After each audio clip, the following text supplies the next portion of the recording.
twasezera tukabagira inshuti magara ariko bikarangira batubabarije imitima.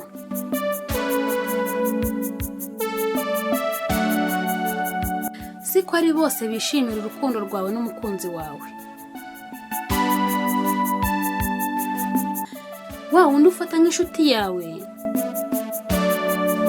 agerageza uko ashoboye kose akaguteranya kuwukunda kugira ngo amwegukane, akakubwira uburyo atakwitaho, akagusezeranya ko azakwitaho kumurusha, akakubwira uburyo atajya guhumuriza mu gihe wagize agahinda, akakubwira ko we yabikora kumurusha.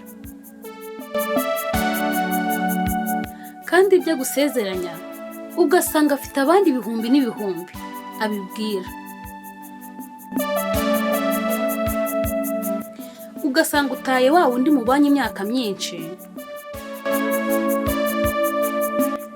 ugasanga wa wundi mumenyanye igihe gito.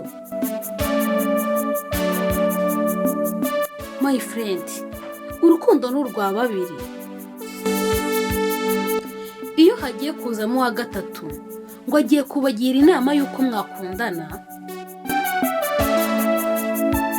akenshi aza hari icyo agambiriye kugeraho, harimo no kubasenyera urukundo atazi uko rwatangiye. Jya wicara uganire n'uwo mukundana, mukosora aho murimo mubona hatagenda neza. Mbere yo kwizera undi muntu wo hanze, jya ubanza wizere uwo mukundana, kuko urukundo rwubakiye kuri ibi bintu ngiye kubabwira.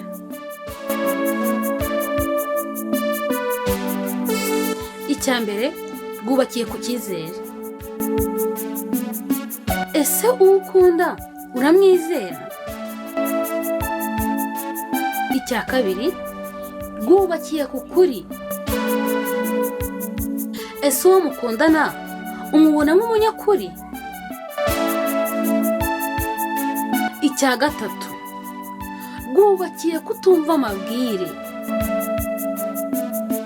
Iyo ugiye kumva amagambo y'abantu ntabwo wakubaka, kandi n'urukundo rwanyu ntabwo ruramba. Ntugafate ikintu kimwe umuntu aguhaye cyangwa agukoreye ngo ucyandike ku rutare, nurangiza ngo ufate ibintu amagana n'amagana umuntu yagukoreye ngo ubyandike ku musenyi,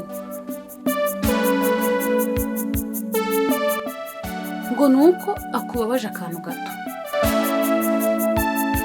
Ngo wizere wa wundi uzi gutera udutoma twa hato na hato tudashinga, agambiriye kuguteranya n'uwo mukundana. Mu rukundo ntihaburamo amakosa, ahubwo kumenya uko ugomba kuyihanganira nicyo cya mbere, kuko ikosa si ikosa, ahubwo ikosa ni ukudakosora iryo kosa.